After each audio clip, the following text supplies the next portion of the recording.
তো আগের ক্লাসে আমরা দেখেছি যে কিভাবে কুলম্বের সূত্র থেকে আমরা বিভিন্ন রকম ভাবে বের করতে হবে ওদের মধ্যে ক্রিয়াশীল বল, দুটি আধানের মধ্যে যে ক্রিয়াশীল বল সেগুলোকে আমরা কিভাবে বের করতে হবে সেটা আমরা বিগত ভিডিওতে দেখেছি।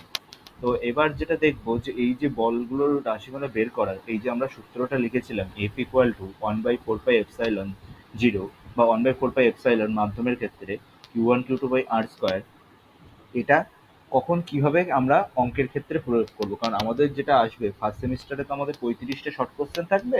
তো সেই শর্ট কোশ্চেনগুলো 1 মার্কসের থাকবে 35টা। তো এই সূত্রটাকে কিভাবে ইউজ করে আমরা প্রবলেমগুলোকে সলভ করব সেটা আমরা দেখব। তো তার জন্য আমরা প্রথমে এখানে কিছু বেসিক লেভেল নিউমেরিক্যাল সলভ করব, যেখানে প্রথমেই তোমরা দেখতে পাচ্ছ দুটি আধানের মধ্যে পারস্পরিক বল সেই সংক্রান্ত বিষয়ে কিছু প্রবলেমস এখানে দেওয়া আছে। তো ফার্স্টে এখানে এই এক দাগের অঙ্কটা আমরা কি আছে দেখি। এক দাগের অঙ্কটা কি বলেছে? এক দাগের অঙ্কটা বলেছে দুটি সমমান বিশিষ্ট দুটি বিন্দু আধান বায়ু মাধ্যমে পরস্পরের থেকে 10 সেন্টিমিটার দূরে থাকলে ওদের মধ্যে 50 মিলিগ্রাম ওয়েট বল ক্রিয়া করে। আধান দুটির মান নির্ণয় করো, এইটা এখানে বলেছে। তো আধান দুটির মান নির্ণয় করো মানে হচ্ছে Q1 অ্যান্ড Q2, এই মানটা আমাকে নির্ণয় করতে বলেছে। তো এখন এটা করে দেখি। তো এখানে যেটা আমার যেটা সব সময় হচ্ছে নিয়ম কোনো প্রবলেম সলভ করার আগে, সেটা হচ্ছে কি দিয়েছে আর কি চাচ্ছে, আর কি চাচ্ছে এই দুটো যেন দেখে নেবে সবসময়। তোমাকে কি দিয়েছে আর তোমার কাছ থেকে কি চাচ্ছে, ঠিক আছে? তার মানে গিভেন আর ডিরাইভ। কি তোমাকে গিভেন দেওয়া আছে যেগুলো, আর কি তোমাকে ডিরাইভ করতে বলছে। তো ফার্স্ট অফ অল এখানে আমরা দেখি যে এখানে আমাদের কি কি দেওয়া আছে, যে আধান দুটি বায়ুর মাধ্যমে পরস্পর থেকে 10 সেন্টিমিটার দূরত্বে। তার আগে একটা ভেরি ইম্পর্টেন্ট জিনিস যেখানে এটা মেনশন করা আছে যে সমমান বিশিষ্ট। সমমান বিশিষ্ট মানে Q1 আর Q2 সমান। নেক্সট কি দেওয়া আছে, দুটি বিন্দু আধান বায়ুর মাধ্যমে পরস্পরের থেকে 10 সেন্টিমিটার দূরে থাকছে। তাহলে 10 সেন্টিমিটার দূরে মানে এখানে আমি কি লিখতে পারি? আচ্ছা, তার আগে লিখে নিই কি F equal to 1/4 pi epsilon 0 Q1 Q2/r², এটা কিসে? এসআইতে। আর F equal to Q1 Q2/r², এটা কিসে? সিজিএসে। ওকে, এটা আমরা আগের ক্লাসেই দেখেছি। এবার এখানে দেখো, লক্ষ্য করো প্রবলেমটা ভালো করে, যেখানে কি কি বলেছে। এখানে যেটা বলেছে যে দূরত্ব হচ্ছে 10 সেন্টিমিটার, আর দূরত্ব 10 সেন্টিমিটার, সেন্টিমিটার মানে দূরত্বের যখন সেন্টিমিটার থাকে তখন সেটা কিসে থাকে? তার মানে কি এটা কিসে আছে? সিজিএসে না? তাহলে এটা আছে সিজিএসে। তাহলে আমি এখানে কোন সূত্রটা ইউজ করব? এখানে আমি ইউজ করব এই সূত্রটা, এই যে এই সূত্রটা আমাকে ইউজ করতে হবে। আচ্ছা, তাহলে আর ইকুয়াল টু আমাকে কত বলে দিয়েছে? আর সমান বলে দিয়েছে 10 সেন্টিমিটার।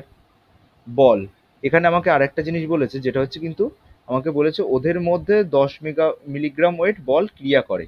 তাহলে এই 10 মিলিগ্রাম ওয়েট বলটাকে তোমাকে যদি ডাইনে কনভার্ট করতে কি করে করতে হয়? এর সাথে একটা জি কে মাল্টিপ্লাই করতে হয়। মানে হচ্ছে তোমার ওখানে বলেছে 10 মিলিগ্রাম ওয়েট, তাহলে এখানে হচ্ছে যে এই 10 না, সরি, এখানে কত বলেছে এই ভ্যালুটা? ভ্যালুটা হচ্ছে তোমার 50 মিলিগ্রাম ওয়েট। তাহলে এটাকে বল সমান হচ্ছে এফ সমান হচ্ছে 50 মিলিগ্রাম ওয়েট, এটা তোমাকে দিয়ে দিয়েছে। ঠিক আছে, এটাকে ডাইনে কনভার্ট করতে গেলে কি করতে হয়? A 50 ইন্টু তোমার এখানে মিলিকটাকে তোমার গ্রামে নিয়ে যেতে গেলে 10⁻³ ইন্টু 980। বোঝা গেল? এই যে মিলিগ্রাম ওয়েট, এটা কি হবে? হবে তখন ডাইন। এটা ছিল মিলিগ্রাম, মিলিগ্রাম থেকে 10⁻³ গুণ করে কিসে নিয়ে গেলাম? গ্রামে। 980 গুণ করে মিলিগ্রাম ওয়েট থেকে নিয়ে গেলাম ডাইনে। ক্লিয়ার? তাহলে এইটা যদি করি তাহলে এখানে কি আসছে? 50 ইন্টু 10⁻³ ইন্টু 980 ডাইন। দেখো বুঝতে পারলে কিনা? 50 মিলিগ্রাম ওয়েট দেওয়া আছে, 50-এর মান 50 লিখলাম। মিলিগ্রাম থেকে গ্রামে নিয়ে যাওয়ার জন্য কত হবে? 10⁻³ দিয়ে গুণ করতে হবে। ঠিক আছে, তারপর সেটাকে কি ডাইনে কনভার্ট করার জন্য 980 দিয়ে গুণ করতে হবে। এটা তো জানো। যদি এখানে থাকতো তোমার কিলোগ্রাম ওয়েট, তাহলে তখন কি দিয়ে হতো? কিলোগ্রাম মানে সেটা এসআই, তখন এখানে জি এর মান কত, বা গ্র্যাভিটেশনাল বা অভিকর্ষজ ত্বরণের মান কত এসআইতে? 9.8, তখন এখানে 9.8 দিয়ে গুণ করতাম। কিন্তু এখানে যেহেতু আমি সিজিএসে করছি সেই জন্য 980 দিয়ে গুণ করেছি। ঠিক আছে, তাহলে এরপরে আমি এফ এর মান, তাহলে এইটা পেলাম এফ এর মান। ওকে, তাহলে এবার মানগুলো বসাই। এফ ইকুয়াল টু নিচ্ছি Q one Q two by R square. এখানে এফ এর মান হচ্ছে 50 into 10⁻³ into 980 equal to Q one সমান কিউ টু, এটা আমাদের দেওয়া আছে। তাহলে কি হবে, এটা কিউ ওয়ান এর হোল স্কোয়ার লিখতে পারি দুটো গুণ করে। আচ্ছা, নেক্সট হচ্ছে কি আর স্কোয়ার, আর মানে কত, আর মানে হচ্ছে তোমার 10 সেন্টিমিটার, তাহলে 10-এর whole square. Then 50 into 10⁻³ into 10-এর whole square into 980 equal to Q one এর হোল স্কোয়ার লিখতে পারি। আচ্ছা, তারপরে কি লিখতে পারি, Q one equal to Q one whole square equal to 50 into 980 into এটা কত 10⁻², এই 3 আর 10⁻², তাহলে এই দুটো গুণ করলে কত হবে 10⁻−1, রাইট। তাহলে 10⁻−1 মানে কত, তারপরে নেক্সট হচ্ছে কিউ ওয়ান এর whole square equal to 50 into 980 into 1/10, 0 0 কেটে গেল। Next Q one equal to √50 into 98 করলে কত হচ্ছে, √5 40 শূন্য হাতে 4, 5 নং 45 আর 4 49 হলো। তাহলে এখান থেকে দেখো কি লিখতে পারি, এখান থেকে এটা করলে বেরোবে 70, ঠিক আছে। আচ্ছা, এইবারে হচ্ছে একক কি হবে। আগের ক্লাসটায় কি বলেছিলাম মনে করে দেখো, যে যদি এসআইতে থাকে তাহলে হবে কুলম, আর যদি সিজিএসে থাকে তাহলে হবে স্ট্যাট কুলম। বোঝা গেছে। তাহলে এখানে এককটা কি, এখানে আমরা কিসে করেছি, এগুলো সেন্টিমিটার ছিল, মিলিগ্রাম ওয়েট ছিল, তাহলে সেই জন্য এটা কি হবে স্ট্যাট কুলম, স্ট্যাট কুলম। ওকে, তাহলে কিউ ওয়ান এর মান যদি 70 স্ট্যাট কুলম হয়, তাহলে কি দেখেছি কিউ টু সমান কি কিউ ওয়ান না, তাহলে কিউ টু এর মানও হবে 70 স্ট্যাট কুলম। বোঝা গেল। তারপরে পরের অঙ্কটা আমরা দেখি, পরের অঙ্কটা কি বলেছে ভালো করে দেখো। দুটি আধানের অনুপাত 2:3 হলে, দুটি আধানের অনুপাত 2:3 এবং তাদের মধ্যেকার দূরত্ব 5 সেন্টিমিটার, তাদের মধ্যে ক্রিয়াশীল বলের মান 96 ডাইন হলে আধান দুটির মান নির্ণয় করো। এবার একটা জিনিস দেখো, এখানে কিন্তু তোমার যে বলের মানটা সেটা কিন্তু অলরেডি ডাইনে দিয়ে দিয়েছে, তাহলে তোমাদেরকে আর ওই অভিকর্ষ ত্বরণের মানটা গুণ করার দরকার নেই। এবার তাহলে বাকিটা আমরা করি, বাকিটা কি করব, বাকিটা হচ্ছে তাহলে লিখে ফেলি যে দুটি আধানের অনুপাত হচ্ছে 2:3। আচ্ছা, তাহলে আমি কি লিখি, নেক্সট হচ্ছে একটা স্লাইড নিয়ে নেই। ধরি আধান দুটি হলো, ধরি আধান দুটি হলো Q one comma Q two, তাদের অনুপাত কত কত বলেছে, Q one is to Q two সমান হচ্ছে 2:3। তাহলে এখান থেকে আমি এটা লিখতে পারি Q one by Q two equal to 2/3। এইবার আবার ওখানে লক্ষ্য করো দূরত্বটা কিসে দিয়েছে, সেন্টিমিটার না, আর বলটা কিসে দিয়েছে ডাইনে না, তাহলে এটা কি, এটা হচ্ছে সিজিএস। তাহলে কোন সূত্রটা নেবো, F equal to Q one Q two by R square. আমাদেরকে সবসময় খেয়াল রাখতে হবে সিজিএস না এসআই, সিজিএস আর এসআই গোলালে কিন্তু হবে না, সিজিএস এসআই গোলালে পুরো মানটা সবটাই পরিবর্তন হয়ে যাবে, সেহেতু সিজিএস আর এসআইটা খেয়াল রাখা মানে অবশ্যই জরুরি। এবার আমরা মানগুলো বসাই। এফ এর মান কত বলে দিয়েছিল, 96 ডাইন। দেখেছো আমি কিভাবে করছি, যে প্রথমে হচ্ছে তোমাকে কি কি দিয়েছে, এই মানগুলো কিন্তু তোমাকে দাও, এইটা দিয়েছে এইটা দিয়েছে, আর কি দিয়েছে আর এর মান দিয়েছে। আর এর মান কি, আর এর মান বলেছে তোমার হচ্ছে 5 সেন্টিমিটার, তাহলে এইগুলো তোমার হচ্ছে দেওয়া, কি কি গিভেন সেইগুলো তোমার হয়ে গেল। এবার হচ্ছে তুমি কি ডিরাইভ করবে, তুমি ডিরাইভ করবে কি F equal to Q one আর কিউ টু, তাহলে এখানে কিউ ওয়ান আর কিউ টু এফ এর মান লিখে নেই 96। আচ্ছা, কিউ ওয়ান আর কিউ টুর মধ্যে সম্পর্ক এখান থেকে কি লিখতে পারি, কিউ ওয়ান ইকুয়াল টু এখান থেকে লিখতে পারি না, Q one equal two 2Q2/3, এটা লিখতে পারি তো, এই লাইন থেকে এই লাইন, এখানে কিউ2টা নিচে ছিল ওপাশে গুণ করে দিলাম, এটা লিখলাম। আচ্ছা, তাহলে কিউ ওয়ানের জায়গায় এইবার মানটা বসে, কিউ ওয়ানের মানটা এই যে মানটা, এই মানটা এবার এইখানে বসে, তাহলে কি হচ্ছে 2Q2 ইন্টু কিউ টু, এই যে এটা কিউ ওয়ানের মানটা বসিয়ে দিলাম বাই আর স্কোয়ার। ও সরি, আর স্কোয়ারের মানটা একেবারে বসিয়ে দিই, আর স্কোয়ারের মানটা একেবারে বসাবো, এটা মুছে নেই, এটা আর স্কোয়ার মানটা একেবারে বসাবো। আর স্কোয়ারের মানটা যদি বসাই আর এর মান কত 5 না, তাহলে কি হবে 5 হোল স্কোয়ার। নেক্সট তাহলে করি, এবার এইখান থেকে কি লিখতে পারি 2q2 divided by 3 into q2 equal to 96 into 25। Okay, clear? এটা আশা করি সবাই বুঝতে পারছো কীভাবে হলো। তারপর হচ্ছে 2q2, তার মানে হচ্ছে 2 ইন্টু q2 এর হোল স্কোয়ার, তিনটা নিচে আছে তাহলে ওপাশে পাঠিয়ে দিলে গুণ হয়ে যাবে 96 ইন্টু 25 ইন্টু 3 হলো। তারপরে কি হবে, তারপরে এখান থেকে দেখো তাহলে q2 এর হোল স্কোয়ার, এই যে q2 এর হোল স্কোয়ার ছিল, q2 এর হোল স্কোয়ার ইকুয়াল টু তাহলে কি আসছে q2 এর whole square equal to 96 into 25 by 6। কি করে 6, এই যে 3 এটা এসছে, তাহলে q2 ইকুয়াল টু কি হবে, q2 ইকুয়াল টু দেন হচ্ছে তোমার এখানে 6 না, এটা ভুল লেখা হয়েছে, এখানে q2 ইকুয়াল টু হবে তোমার ইন্টু 3 ডিভাইডেড বাই 2। তাহলে q2 সমান হচ্ছে হোল স্কোয়ার 2 দিয়ে কাটলে 48, তাহলে q2 হোল স্কোয়ার সমান হচ্ছে 48 ইন্টু 3 গুণ করলে কত হয় 3 8 24 4 হাতে 2, 3 4 12 দিয়ে 14, ঠিক, ইন্টু 25। তাহলে দেখো q2 equal to root under of 144 into 25।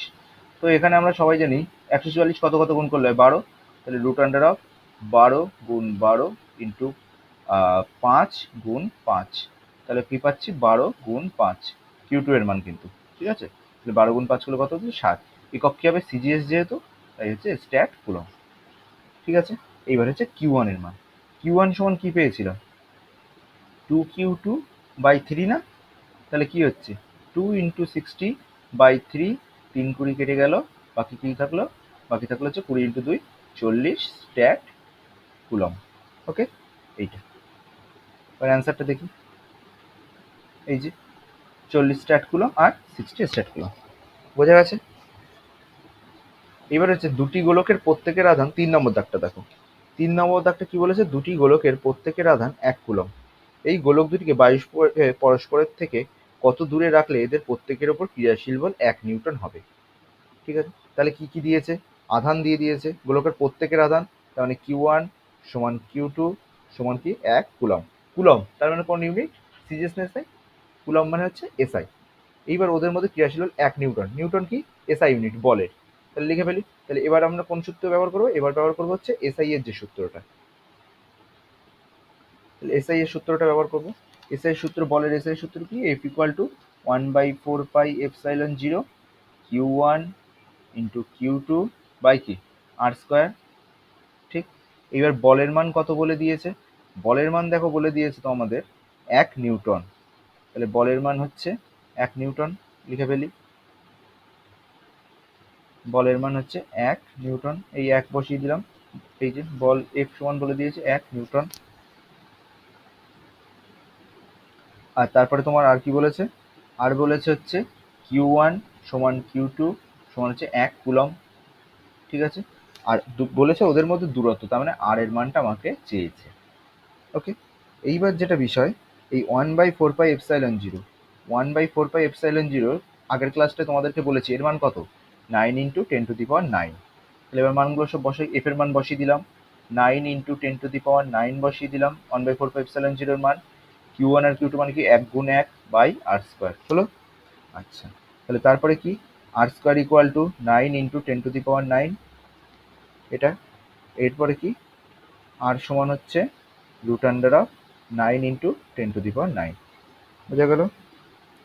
এই রুট আন্ডার 9 ইন্টু 10⁹, এইটা যদি ক্যালকুলেটারে ফেলো তাহলে দেখবে তোমাদের মান আসছে কি, এইটা এর মান আসছে এই যে 9.486 ইন্টু 10⁴ মিটার,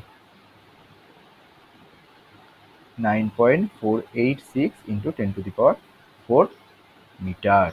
কেন মিটার, কারণ দূরত্ব এটা, এই যে ওদের মধ্যে দূরত্ব, এটা মিটারে কেন, সেন্টিমিটার নয় কেন, কারণ এটা আমরা কিছু করছি এসআইতে, ঠিক আছে, বোঝা গেছে, এইটা হচ্ছে বিষয়। আচ্ছা, এরপর আমরা তার পরের অঙ্কটা আরেকবার দেখে নিই। পরে হচ্ছে 4-এর দাগ। 4-এর দাগটা বলেছে কি হাইড্রোজেন পরমাণুতে ইলেকট্রন ও প্রোটনের মধ্যে কি পরিমাণ বল ক্রিয়া করবে। ধরে নাও ইলেকট্রনের আধান এত স্ট্যাট কুলম্ব, ইলেকট্রনের কক্ষপথের গড় ব্যাসার্ধ এত সেন্টিমিটার। ওকে, তাহলে আমাকে কি কি দিয়ে দিয়েছে? আধান দিয়ে দিয়েছে, ঠিক, আর কি ওদের মধ্যবর্তী দূরত্বটা দিয়ে দিয়েছে। তাহলে এবার এখানে একটা জিনিস লক্ষ্য করো, এখানে আধানটা কিসে দেওয়া? স্ট্যাট কুলম্বে, মানে এটা কিসে করতে হবে? সিজিএস এ। আর যেটা তোমার দূরত্বটাও দেখো সেন্টিমিটারে দেওয়া আছে, বা ব্যাসার্ধ যেটা বলা সেটাও সেন্টিমিটারে দেওয়া আছে, সেই জন্য এটা করতে হবে আমাদেরকে সিজিএস এ। তাহলে সিজিএস এ করি, করে দেখা যাক কি পাই। তাহলে সিজিএস এ করা মানে কোন সূত্র? সিজিএস এ করা মানে হচ্ছে 1/4πε0 থাকবে না। তাহলে F equal to Q1 Q2/r², এই সূত্র ব্যবহার করবো। এবার এফ এর মান আমাদের কত বলে দিয়েছে? কিছু বলেছে কি? বলেনি, এফ এর মান চেয়েছে। আর Q1 Q2 এর মান কত বলে দিয়েছে? বলে দিয়েছে হচ্ছে 4.8 ইন্টু 10⁻⁻10 স্ট্যাট কুলম্ব। Q1 আর Q2 এর মান সমান কেন বললাম? কারণ এখানে দেখো ইলেকট্রনের যতগুলো ইলেকট্রনের ওই আধানটা আছে সেই পর্যন্ত প্রোটন আছে। তাহলে ইলেকট্রনের আধানটা তোমার ওখানে বলে দিয়েছে না? এই যে ইলেকট্রনের আধানটা বলে দিয়েছে এত স্ট্যাট কুলম্ব। তাহলে প্রোটনেরও সেই আধান আছে, তাহলে ওদের ইলেকট্রন আর প্রোটন দুটোতে মোট আধান হচ্ছে Q1 আর Q2। এই তাহলে এদের মধ্যেকার বল যেটা হবে সেটা কি হচ্ছে? Q1 সমান Q2 সমান 4.8 × 10⁻⁻10 স্ট্যাট কুলম্ব লিখতে পারি। ওখানে মাইনাস সাইনটা কেন? কারণ ইলেকট্রনের জন্য বলেছে সেই জন্য মাইনাস সাইনটা। আর যদি এটা যখন প্রোটনের জন্য হবে তখন প্লাস সাইন, ঠিক আছে? তাহলে আমি এখানে ওই চিহ্নটা আর নিচ্ছি না, শুধুমাত্র মানটা নিয়ে কাজ করছি। আর আর সমান কত বলেছে? আর সমান বলেছে 10⁻⁻8 সেন্টিমিটার। তাহলে এবার মানগুলো বসিয়ে ফেলি ঝপাঝপ। 4.8 ইন্টু 10⁻⁻10 ইন্টু 4.8 ইন্টু 10⁻⁻10। ওকে, নেক্সট 10⁻⁻8 এর কি হোল স্কোয়ার না? তাহলে এটা কি হবে? 4.8 ইন্টু 4.8। আচ্ছা, এগুলো ক্যালকুলেটর করার দরকার নেই। দেখো 10⁻⁻10 ইন্টু 10⁻⁻10, তাহলে এটা গুণ করলে কি হবে? 10⁻10 -10 এইভাবে হবে তো সূচকের নিয়ম অনুযায়ী, বাই কি 10⁻⁻16, ঠিক। আচ্ছা, নেক্সট 4.8 ইন্টু 4.8 ইন্টু 10⁻⁻20 বাই কত আছে? 10⁻⁻16। Next 4.8 into 4.8। আচ্ছা, এবার সূচকের নিয়ম অনুযায়ী 10⁻⁻10টা এখানে থাকলো, 10⁻16 আছে, এটা সূচকের নিয়ম অনুযায়ী উপরে গেলে কি হবে? 10⁻+16। তাহলে নেক্সট কি হবে? 4.8 ইন্টু 4.8 ইন্টু 10⁻, কি হবে?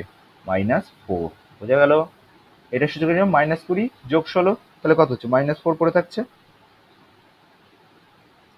এটা হচ্ছে, এইবার এইটাকে তোমরা গুণ করলে দেখতে পাবে যে কি আসছে, 23.04 ইন্টু 10⁻⁻4 ডাইন।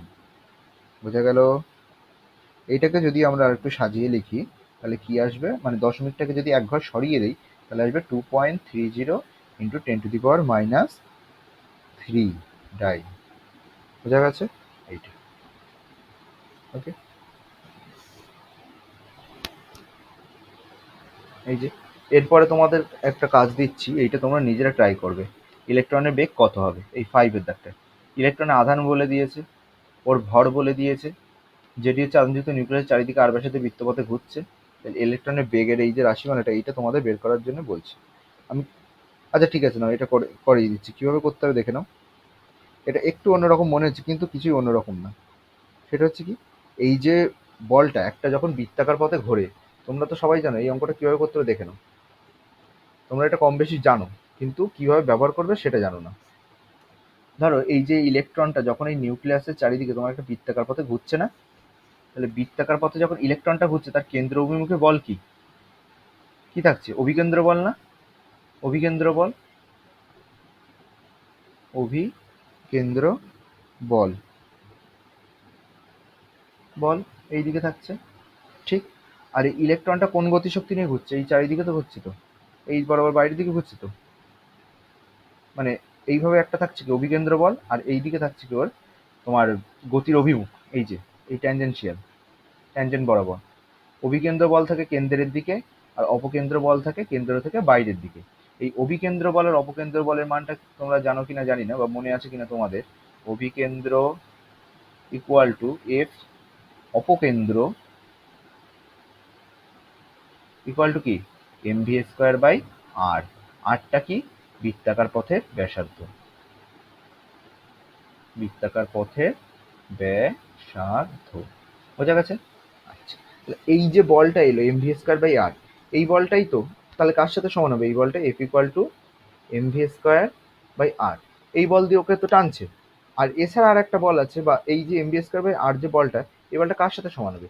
ওই যে ইলেকট্রন আছে না, এখানে কি বলেছে যে ইলেকট্রনের আধান, এখানে অঙ্কটা দেখো সবাই আর একবার। এই যে ইলেকট্রনের আধান ই আর ভর এম, এটি জেডি আধানযুক্ত নিউক্লিয়াসের চারিদিকে আর ব্যাসার্ধের বৃত্তপথে ঘুরছে। তাহলে এই যে জেডি আধানযুক্ত বৃত্তাকার পথে ঘুরছে, তাহলে আধান হচ্ছে জেডি। আর এদের মধ্যে তাহলে কি কুলম্ব বল হচ্ছে না? ইলেকট্রনের আধান ই আর জেডি আধানযুক্ত নিউক্লিয়াস, তাহলে নিউক্লিয়াসের আধান হচ্ছে জেডি, আর কক্ষপথে যে ইলেকট্রনটা আছে তার আধান হচ্ছে ই। তাহলে কিউ ওয়ান হচ্ছে জেডি আর কিউ টু হচ্ছে, তাহলে এখানে লিখে নিই একটু সহজ করে, তাহলে বুঝতে সুবিধা হবে। কিউ ওয়ান ইকুয়াল টু হচ্ছে ই, কিউ টু ইকুয়াল টু হচ্ছে জেডি। তাহলে কিউ ওয়ান আর কিউ টুর মানটা আমার এই বলে দিয়েছে, ঠিক। আর এদের ভর কত বলে দিয়েছে? এম, ওই যে এম ভি স্কোয়ার বাই আর। আচ্ছা, আর বৃত্তাকার পথের ব্যাসার্ধ মানে ওদের মধ্যবর্তী যে দূরত্ব, এই যে ইলেকট্রন আর এই যে জেডি, এদের মধ্যবর্তী দূরত্ব কত? আর। বৃত্তাকার পথে হচ্ছে তো, তাহলে কেন্দ্র থেকে তোমার পরিসীমা অবধি বা পরিধি অবধি যে দূরত্বটা, সেইটাই কি? সেইটা হচ্ছে ব্যাসার্ধটা, আর সেটাই ওদের মধ্যবর্তী দূরত্ব, সেইটা আর বলে দিয়েছে। আচ্ছা, এবার তাহলে আমরা মানগুলো বসাই। তাহলে মানগুলো যদি বসাই তাহলে কি দেখতে পাবো? এই যে কুলম্ব আকর্ষণ বল, সেটা কি তোমার হচ্ছে 1 বাই, আচ্ছা, আরেকটা জিনিস এখানে দেখতে হবে, সেটা কি বলতো? সেটা এটা সিজিএস না এসআইতে দিয়েছে, ঠিক আছে? এখানে তুমি যখন কাজ করছো ইলেকট্রনের মধ্যে, তখন এখানে ওই সিজিএস বা এসআই এর জিনিসটা আসবে না। এখানে এই যে বৃত্তাকার পথে ঘুরছে, এই মানটা কি? এটা অত্যন্ত ছোট মান। এটা তোমার তখন যখন আমরা কোনো কিছু ছোট এ করে আনি তখন সেটা সিজিএস দিয়ে বলে থাকি, আর যখন সেটা বড় আধানের ক্ষেত্রে করে থাকি তখন সেটা এসআই দিয়ে বলে থাকি। এখানে ইলেকট্রনের ক্ষেত্রে যখন করবো তখন 1/4πε0, বা ইলেকট্রনিক ওয়েতে যখন যাবো তখন 1/4πε0 এটা আসবে না। কারণ কি? তখন আমরা কোন সূত্রটা ইউজ করবো? Q one Q two by হচ্ছে আর স্কোয়ার। বোঝা গেছে? নেক্সট কি? নেক্সট তাহলে এবার এই কিউ ওয়ান আর কিউ টু এর মান বসাই। ই ইন্টু জেডি, তাই তো? কিউ ওয়ান সমান ই পেয়েছি, কিউ টু সমান পেয়েছি জেডি বাই হচ্ছে আর স্কোয়ার, পেয়ে গেলাম। ওকে। আচ্ছা, এখানে এই যে দেখো M V square by R, এই আরটা, এই যে M V square by R, এই ভিটা কি? ভিটা কি ছিল বলতো? গতিবেগ। এই যে অভিকেন্দ্র বলের যে রাশিমালা আর তোমার কুলম্ব বলের রাশিমালা, এরা তো হচ্ছে সমান আর বিপরীতমুখী ক্রিয়া করছে, তাই না? তাহলে সমান আর বিপরীতমুখী ক্রিয়া করে, বা এভাবেও ভাবতে পারো যে এই যে অভিকেন্দ্র বলটা সৃষ্টি হলো, সেটা তোমার এই কুলম্ব আকর্ষণ বল বা বিকর্ষণ বলের দ্বারা সৃষ্টি হচ্ছে। অবশ্যই আকর্ষণ বল হবে, কারণ নিউক্লিয়াসটা তোমার ধনাত্মক আর ইলেকট্রনটা হচ্ছে ঋণাত্মক। তাহলে এই যে অভিকেন্দ্র বল, এই যে এখানে দেখো, এই যে অভিকেন্দ্র বল কেন্দ্রের দিকে টানছিল, এই যে এই অভিকেন্দ্র বল, যেটা এই অভিকেন্দ্র বল যেটা তোমার কেন্দ্রের দিকে টানছিল, সেটা কি? সেটা তো এই কুলম্ব বলই, যেটা ওকে তোমার নিউক্লিয়াসটাকে দিকে টানছে, ইলেকট্রনটাকে, তাই না? তাহলে এই যে অভিকেন্দ্র বলটা সৃষ্টি হলো, কিন্তু গতির অভিমুখ থাকছে লম্বভাবে বাইরের দিকে, তাহলে ওদের মধ্যবর্তী কোণ 90 ডিগ্রি। এটা আমরা ছোটবেলা ক্লাস 8-9-এ অনেকবার দেখেছি, যে যদি বেগের অভিমুখ এবং উপযুক্ত বলের অভিমুখ 90 ডিগ্রি কোণ করে থাকে, তাহলে তাদের যে পথটা হয় সেই পথটা হচ্ছে বৃত্তাকার পথ। এখানেও তাই হয়েছে। তাহলে এখানে অভিকেন্দ্র বলটা সৃষ্টি হয়েছে কার জন্য? এই যে কুলম্ব আকর্ষণ বল, তার জন্য। তাহলে অবভিয়াসলি এই দুটো মান সমান হবে, এই মানটা আর এই মানটা সমান হবে। সেটা সমান করি। M V square by R equal to E into ZD by R square হলো। আর আর কেটে দিলাম, তাহলে কি পাচ্ছি? V square equal to E into ZD by হচ্ছে এম, আর এখানে আর একটা পড়ে আছে এম ইন্টু আর। তাহলে কি হবে? এটা V equal to root under of JD square by M into R. ঠিক আছে? এই যে এই পাঁচটা করালাম, এই পাঁচটা আশা করি বুঝতে পারছো। এইগুলো নিজেরা বাড়িতে প্র্যাকটিস করবে।